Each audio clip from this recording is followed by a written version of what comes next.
Malapit na ang halalan, kaya't lalong umiinit ang ilang local races. Tingnan natin ang latest sa mayoral battle sa Maynila. Sa agenda report ni Paolo Barcelon live mula po dyan sa Sampaloc. Paolo, ramdam na ba ang init ng kampanyaran? Pinky, nitong weekend nga ay napuno na nga ng aksyon ang local race dito sa lungsod ng Maynila at patuloy na rin na nararamdaman ang pagtindi ng karera sa kabisera 2 linggo bago ang halalan. Nagulat ako, marami po ito.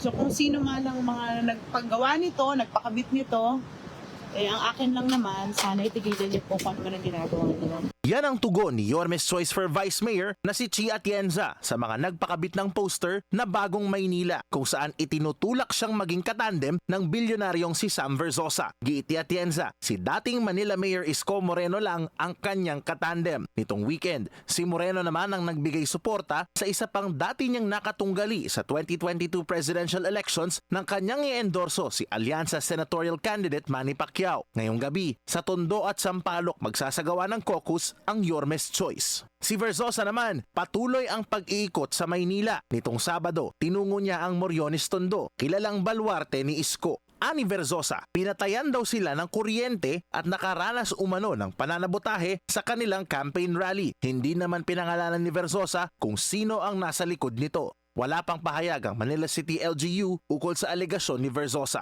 Ang kampo naman ni re-electionist Manila Mayor Hani Lacuna, ipinagmalaking 2-horse race na lamang daw ang 3-way fight sa Maynila. Base raw ito sa ginawang survey ng Tangere mula April 25 to 26. Sa naturang survey, 40% ang nagsabing iboboto nila si Lacuna, habang 48% naman ang kay Moreno. 8% lang dito ang nagsabing iboboto nila si Verzosa. Ani Asenso Manileño Chairperson at Manila 2nd District Representative Roland Valeriano, patunay raw ito na kahit tuloy-tuloy ang paninira ng kanilang mga katunggali, kaya daw nilang umabante sa mata ng mga botante ng Maynila. Kaninang umaga, sa Distrito 5 nag-ikot ang kampo ng Asenso. Well, Pinky, sa ngayon ay nagpapatuloy, magsisimula pa lamang itong kanilang caucus dito sa Sampaloc.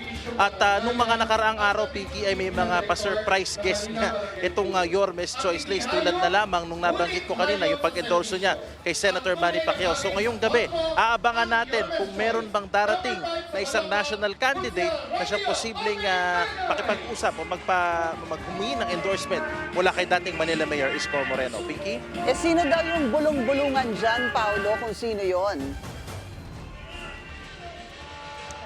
So far, Pinky, wala pa tayong naririnig, pero dating nabanggit na rin ni Manila Mayor Isko Moreno na aside from administration or opposition candidates, ay bukas naman, welcome daw ang kahit na sino na pumunta dito sa mga Yormes Choice sorties. So abangan natin, mahaba pa ang gabi at 2 yung kanyang campaign na caucuses na kanyang pupuntahan. So we will see, abangan natin, may pupunta ba o wala, ay nandito tayo para alamin yan, Pinky. Maraming salamat, Paolo Barcelon, live mula sa Sampaloc, Maynila.